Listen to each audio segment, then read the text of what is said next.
사람들 중에는 자신에 대해서 과대평가하는 사람들이 있죠.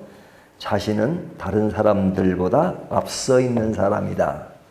또 늘 가르치는 입장에 서 있고 또 사회 지도자나 어떤 그 자신의 위치가 굉장히 높다고 생각하는 사람이 있습니다. 또 자신은 다른 사람들에 비해서 양심적으로 살아간다. 그렇게 생각하는 사람들이 간혹 있어요. 신앙인들 중에도 그런 성향의 사람들이 있습니다. 그런 성향의 사람들을 한 사람 꼽으라. 그러면 어떤 사람을 꼽을 수 있어요? 유대인들을 꼽을 수 있죠. 유대인들은 자신들은 대단한 사람이라고 생각합니다. 어제 본문은 도덕론자들은 자신이 다른 사람들보다 굉장히 윤리적이고 도덕적이라고 생각하지만 이 유대인들은 그것과 더불어서 신앙적인 면에서도 자신들이 굉장히 우월하다 이렇게 생각을 합니다.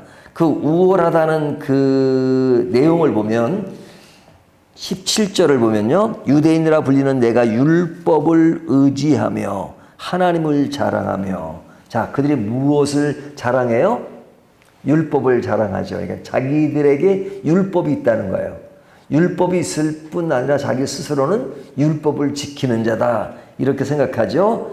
그러면서 그 율법을 주시는 분은 하나님이시다. 그 하나님은 우리들의 하나님이고 자신의 하나님이다 하면서 하나님을 자랑하며 그러죠. 그래서 18절 율법의 교훈을 받아 하나님의 뜻을 알고 지극히 선한 것을 분간하며 자신들은 하나님의 뜻을 안다고 생각해요. 그리고 지극히 선한 것을 분간한다. 그러면서 자신들은 그 맹인을 인도하는 자라고 생각합니다. 19절을 보면 맹인의 길을 인도하는 자요. 스스로 선생이라고 생각한다. 이렇게 말하죠. 20절에 보면 율법에 있는 지식과 진리의 모범을 가진 자로서 어리석은 자의 교사요 어린아이의 선생이라고 스스로 믿으니. 그러니까 스스로 믿기를 선생이고 지도자고 뛰어나고 하나님을 가까이 대하는 사람이고 이렇게 생각하니까 스스로 평가에 대해서 대단한 거죠. 대단한 거죠. 근데 이제 스스로는 그렇게 평가하는데 하나님이 어떻게 평가하느냐 그들을. 하나님의 평가가 21절에 나옵니다. 그러면 다른 사람을 가르치는 내가 내 자신을 가르치지 아니하느냐. 도둑질하지 말라 선포하는 내가 도둑질하느냐. 자, 누가 도둑질하고 누가 자신을 가르치지 않는다고 생각하는가요? 성경이. 그렇죠? 하나님께서 네가 뭐 남들에게 깨끗한 척하지만 실제로 남들에게 도둑질하지 말라고 하지만 내가 도둑질하는 자다. 그러면서 뭐 예를 쭉 듭니다. 도둑질, 간음, 또 신전 물건을 도둑질하는 자요. 율법을 범하는 것이다. 이렇게 말하죠. 23절을 보면 율법을 자랑하는 내가 율법을 범함으로 하나님을 욕되게 하느냐. 율법을 자랑하지만 실제로 이들이 율법을 지키느냐. 지키지 않는 것이라 이거죠. 왜냐하면 이 죄에 대한 문제를 다룰 때는요. 엄격하다 그랬죠. 예외가 없죠. 절대평가라 그랬죠. 그러니까 이들이 율법을 지킨다고 자부심을 갖는 것은 뭐냐면 다른 사람들에 비해서 상당히 많은 수준의 높은 수준의 율법을 지킨다고 생각하죠. 자신의 평가예요. 남들은 한 30% 지키는데 나는 50% 지킨다. 그러니까 나는 탁월하다. 그렇지만 하나님은 50% 좋아하고 있네. 50%가 아니라 99.9%를 지킨다 하더라도 0몇 프로 안 지키면 그건 탈락이야, 탈락. 그렇죠? 뭐 시험 보는데 뭐 합격 선 있잖아요. 그런 합격선에서 뭐 1점이라도 미달되면 떨어지는 거죠. 그러니까 1점 미달된 사람이나 뭐 30점 미달된 사람 떨어지는 건 똑같은 거죠. 아이고 나는 떨어졌어도요. 나는 보기에는 아슬아슬하게 떨어졌어요. 뭐 아슬하게 떨어진 뭐예요? 떨어진 건데. 그러니까 죄에 대한 문제를 다룰 때는 죄가 있느냐 없느냐로 따지는 거지 죄가 조금 있느냐 많이 있느냐 그거는 별 의미가 없어요.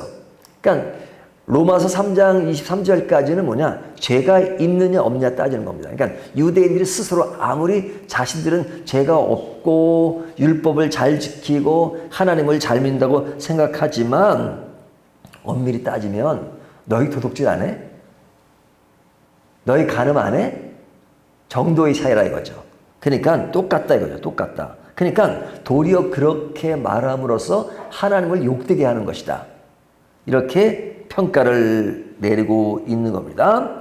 자, 그런데 유대인들이 어떤 율법 수준만 아니라 그들이 자랑하는 것이 있어요. 무엇을 자랑하냐면 하나님의 선민이라고 하는 것을 자랑하죠. 하나님은 우리들의 하나님이다. 우리들의 하나님. 이방인들의 하나님이 아니고 우리를 택하신 하나님이다. 그 택함을 상징하는 것이 뭐죠? 할례죠, 할례. 그러니까 유대인들은 태어나면 8일 만에 할례를 행하잖아요. 할례를 행하는 것은 뭐냐면 우리는 하나님의 선민이다. 그러니까 할례 받지 않는 사람은 선민이 아닌 거예요. 그래서 유대인들 중에 다른 민족, 다른 사람들이 그 유대인으로 오게 되면 어떻게 해요? 그들에게 나중에 할례를 행하죠. 그래서 사도 바울 때 보면 할례냐 할례가 아니냐 하는 것을 가지고 굉장히 많이 이야기하는 것을 볼 수 있죠. 그래서 할례라고 하는 것은 유대인을 상징하는 겁니다. 그래서 할례 받는 것이 곧 그들의 신앙의 표준이고 그리고 그들만이 특별한 존재라는 것을 강조해요. 근데 이제 오늘 본문이 이야기하는 것이 너희가 그렇게 할례를 중요하게 생각하는데 어떤 의미에서 할례가 중요하냐 하는 것을 굉장히 따지는 겁니다. 그래서 25절 보면 내가 율법을 행하면 할례가 유익하나 만일 율법을 범하면 내 할례는 무할례가 되느니라. 자, 그들은 할례 무할례가 중요하지만 율법을 지키는 것이 중요하다는 거죠. 그러니까 율법을 지키면서 무할례가 되고 율법을 안 지키면서 할례를 받았다면 어느 게 더 중요해요? 그러니까 오늘날로 말하면 이런 겁니다. 세례를 교회에서 받았어요. 근데 예수는 안 믿어. 근데 세례는 받지 않았는데 예수는 믿어. 그러면 어느 것이 믿는 거죠? 세례 안 받으면 구원 못 받나요? 구원 받아요. 세례가 구원의 조건이 아니에요. 세례라는 것은 옛날에 그 기독교가 박해를 받던 시절에는요, 세례를 받는다는 것은 죽는다는 것이었어요. 그렇기 때문에 세례를 받았다 그러면 그 사람 구원 받았다라고 말할 수 있을 정도의 자신의 신앙 고백을 한 것이니까 그것은 뭐 세례는 꼭 구원이다 그런 의미에서 뭐 구원을 말할 수는 있어요. 하지만 성경 어디를 봐도 세례로 구원받는다는 말씀은 없어요. 예수를 믿음으로 구원받는 거예요. 그래서 오늘날 세례라고 하는 것은 교인의 성도가 되고 멤버가 된 것을 상징해요. 그래서 세례 교인들 투표하고 막 그러잖아요. 그런 의미예요. 그래서 구원받은 것을 사람들에게 공포하고 만인에게 알린다면서 세례의 의미는 매우 매우 중요합니다. 하지만 세례가 곧 구원은 아니에요. 그럼 세례 안 받은 사람들은 구원 못 받나요? 아니요. 세례를 안 받고 구원받고 세례를 받고도 구원 못 받는 사람이 있을 수도 있단 말이죠. 그 중요한 것은 하나님을 믿느냐 안 믿느냐가 중요하단 말이죠. 그러니까 똑같은 논리로 얘기하는 겁니다. 그들은 할례가 곧 자신들의 선민이라고 생각해요. 하지만 사도 바울은 이야기하는 것이 그래? 너희가 할례를 가지고 뭐 구원까지 생각해? 근데 할례를 받았다 하더라도 율법을 지키지 않고 하나님의 말씀을 지키지 않으면 그거는 무할례가 되는 것이다. 비록 무할례가 된다 할지라도 그가 율법을 지키면 그가 할례 받은 자라고 말할 수 있지 않겠느냐. 이 말은 우리에게는 너무 가볍게 들릴지 모르지만 당시의 수준으로 보면 굉장한 이야기입니다. 왜? 유대인들은 할례로 상징했지만 이방인은 무할례로 상징했잖아요. 그러니까 이방인들에게 구원이 있다. 이런 것들은 유대인들에게는 이해가 되지 않는 이야기였단 말이죠. 그래서 요나서를 보면 그 요나라는 선지자가 대단한 선지자예요, 사실은. 하지만 하나님이 이방인 땅으로 가라고 하니까 아니 내가 어떻게 그 니느웨로 갈 수 있습니까? 그들은 상종하지 못할 사람인데 그들은 무할례자들이고 그들은 뭐 그런 의미를 갖고 있는 거잖아요. 근데 본문에 아유 너희가 뭐 할례가 곧 뭐 선민 좋아하네. 하나님을 믿는 게 중요하다 이거죠. 자, 이 이야기를 오늘 본문이 하고 있는데 사실은 이것은 유대인들에게 하는 이야기예요. 그러니까 우리가 2장 전에 19절부터 나오는 것은 이방인들은 죄인이다 하는 거죠. 이방인들은 하나님 앞에 불의를 행하고 경건치 않음에 대해서 하나님 앞에서 그들은 결국은 사형이다 하는 이방인을 사형 선고를 내렸죠. 그 다음에 어제 본문에 보면 도둑론자들에게 너희가 아무리 깨끗한 생활을 한다 할지라도 너희가 고상한 척하지만 죄인이다 하는 겁니다. 오늘은 유대인에 대한 이야기예요. 유대인들 너희는 의인이라고 생각하지 하지만 그건 내가 생각하는 것이고 너희는 죄인이야. 너희도. 왜? 사실은 조금 낫다고 생각하고 할례를 받았다는 것은 그걸로 의인이 되는 게 아니야. 그래서 내가 오늘 제목을 의인이라고 생각하는 죄인이에요. 자신들은 의인이었지만 하나님은 너 죄인이야. 죄인이야. 이렇게 말하는 겁니다. 그런데 지금 유대인들에 관한 이야기지만 이런 성향은 오늘날 우리 그리스도인들이 가질 수 있잖아요. 우리 그리스도인들이. 그 성향은 비슷합니다. 나 교회 생활하죠. 신앙생활하죠. 그러니까 나는 당연히 나는 의롭다 생각하죠. 그러니까 하나님을 믿지 않으면서도 교회 생활은 가능합니다. 어떤 분들 제가 만나보면 그래요. 저는요 교회 가는 것이요 사실은 믿음이 중요하지 않아요. 저는 성가대가 좋아서 교회 가요. 노래를 좋아하거든요. 그런 사람도 있어요. 자기는 성가대가 좋아서 교회 간대요.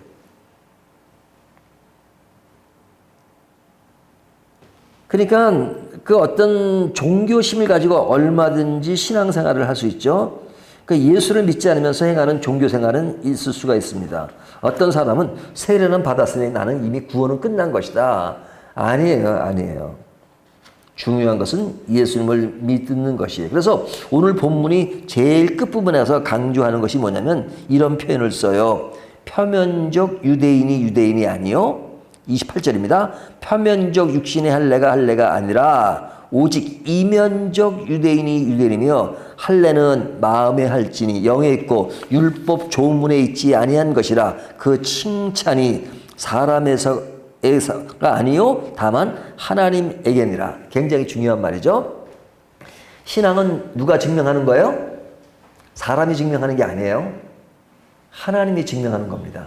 그래서 목사는 신앙과 구원에 대한 이야기를 할 때 그 원리적으로 얘기하는 것이지 어떤 한 사람을 지적하고 당신 구원 받았어? 구원 받지 않았어? 라고 말할 수 없어요. 그 성향을 가지고 얘기할 수 있죠. 그러나 그거 모르죠. 하나님만 아시는 거죠. 그러니까 함부로 이야기하기 아니란 말이죠. 왜? 하나님이 평가하시는 거니까. 하나님이 평가하시는 거니까. 그러니까 하나님이 평가하는 기준이 뭐냐? 사람들은 눈에 보이는 것을 가지고 평가하죠. 하지만 눈에 보이지 않는 차원에서 하나님이 생각했어요. 할례는 어디에 할지니? 마음에 할지니. 그렇죠? 마음에 할지니. 그렇죠? 물론 어저께 어떤 분이 그런 이야기를 하던데요. 우리의 어떤 그 삶의 행동으로 증명해야 될 때가 있고 마음으로 증명해야 될 때가 있어요. 근데 어떨 때 그게 다르냐면 어떤 사람이 누구에게 1,000만 원을 빌렸어요. 1,000만 원을 빌렸는데 그거를 그냥 의도적으로 갑질하는 거예요. 그리고 나중에 조금 시간이 지난 다음에 그 사람한테 가가지고 아이고 1,000만 원 그거 내가 돌려드리지 못한 거 미안합니다 하고 미안하단 말만 해요. 그리고 1,000만 원 돌려주지 않아요. 그러면 진정으로 그 사람이 그에 대해서 미안한 마음을 가진 겁니까? 갖지 않은 겁니까? 돈을 충분히 줄 수 있는 그런 환경을 가졌음에도 불구하고 말로는 안 된단 말이죠. 그럴 때는 1,000만 원에 대해서 돈을 갚는 행동으로 보여야 되는 거죠. 그러니까 이것이 진정한 그 사람에 대해 미안한 마음을 표시하는 거예요. 하지만 아들과 아버지 관계 속에서 아들이 그냥 아버지한테 이제 돈을 빌렸어요. 뭐 빌렸다니까 줬겠죠. 근데 아버지가 아들한테 너 왜 돈을 안 주냐 이제 우스갯소리로 그랬어요. 그러니까 돈을 확 던지면서 아이고 드리면 되잖아요. 그리고 이게 돈만 갖다 주고 그리고 마음으로 미안한 마음을 갖지 않으면 그것은 그런 마음을 표시한 겁니까? 안 한 겁니까? 안 한 거잖아요. 그러니까 자녀와 관계는 돈 문제가 중요한 게 아니라 마음의 문제가 더 중요하단 말이죠. 그러니까 우리 신앙의 문제도 사실은 이런 양면성이 다 있어요. 어떨 때는 마음을 강조해야 될 때가 있고 어떨 때는 실제 행동을 강조해야 될 때가 있단 말이죠. 하지만 신앙의 근본적인 문제는 하나님과 우리의 관계 속에서 하나님이 돈이 없으시겠어요? 마음을 중요하죠. 마음. 그러니까 하나님 앞에서 우리가 어떤 마음을 갖느냐, 할례, 세례, 종교적인 어떤 생활 틀 이런 거 중요해요. 이런 것이 필요 없다는 것이 아니라 그것보다 중요한 것은 내 마음 속에, 영혼 속에 하나님을 믿고 하나님 앞에 내가 하나님 앞에 소속된 믿음의 백성이 되겠다 하는 것을 중요하게 생각하는 거죠. 그래서 할례는 어디에 할지니 29절에 마음에 할지니 마음에. 그러니까 그러면 뭐 세례는 안 받아도 되는 그건 아니죠. 마음에 결단한 사람은 그런 것을 가지고 삶에 함께 공유하고 나누고 또 시인하고 하는 것이 필요하죠. 그러니까 무엇이 중요하냐를 얘기하는 거죠. 무엇이 중요하냐, 무엇이 근본이냐. 그러니까 근본이 해결된 사람은 그 다음 문제가 얘기될 수 있죠. 예를 들면 누구에게 인사를 하는데 마음으로 존경하지 않고 인사를 할 수 있잖아요. 그러면 뭐가 중요해요? 인사가 중요해요? 마음에 존경하는 게 필요해요? 존경하는 게 필요하죠. 그러니까 존경하긴 하지만 인사는 안 한다. 그건 말도 또 안 되잖아요. 존경하면 인사하게 되잖아요. 하지만 이런 경우는 있죠. 존경은 하지 않는데 인사는 하는 경우 많죠. 특별히 군대 가면 그런 거 많잖아요. 군대 가면 자기보다 계급이 높으면 인사를 해요. 급 지나서 내가 널 존경해서 인사하는 줄 아냐? 계급이 높으니까 인사한다. 이렇게 투덜거리는 경우가 있잖아요. 그러니까 인사를 하는 것을 가지고 그것이 진짜냐 아니냐를 구분할 수는 없어요. 하지만 존경하면 자연스럽게 그런 인사가 따르죠. 그러니까 중요한 것은 뭐예요? 마음으로 존경하느냐가 중요해요. 인사를 하는 것을 보고는 존경할 수도 있고 안 할 수도 있잖아요. 그래서 오늘 본문은 이겁니다. 마음에 할례를 행하라. 마음에 하나님을 믿는 것. 이것이 중요하다. 하지만 유대인들의 죄라고 하는 것은 뭐예요? 결국은 형식상 많은 것을 가지고 있고 너희가 할례를 받은 것으로 하나님을 믿고 죄인이 아니라고 생각하지만 따지고 보면 너희들도 여전히 할례를 행한 것이 아닌 마음에 할례가 없던 경우가 많으니까 죄인이야. 이 이야기입니다. 자, 이것이 유대인들에게 하는 이야기이긴 하지만 오늘날 우리들이 신앙생활을 하기 때문에 그런 신앙생활 영역 안에 있기 때문에 이런 오류에 빠질 수 있는 가능성이 있는 거죠. 나는 다 이미 돼 있다. 하지만 하나님 앞에 우리는 항상 완전하지 않다는 것, 부족하다는 것, 죄인이라는 것, 내 스스로가 완전하지 않다는 것 하는 것을 인식하는 것이 중요합니다. 지금 죄에 대한 문제를 강조하는 이유는 죄에 대한 주제로 다루고 있기 때문에 그래요. 이 죄인들에 대한 고민을 많이 해야 은혜에 대한 가치와 새롭게 된 가치가 풍성합니다. 하지만 죄에 대한 문제를 고민도 안 해봤는데 어느 날 갑자기 은혜로 구원받았다. 그러면 그 은혜라는 것이 실감나지가 않아요. 그래서 제가 어저께 제 군 생활을 얘기했잖아요. 저 로마서 그 당시 할 때 와 이런 문제구나. 나 죄인이다. 이런 죄인에 대한 문제를 엄청 심각하게 생각했다니까요. 그러니까 막 궁금해지는 거예요. 그러면 이 죄의 문제를 나는 분명히 죄인인데 이 죄의 문제를 어떻게 해결할 수 있지? 막 그러면서 그 다음을 봤던 그런 시간들이 있었는데요.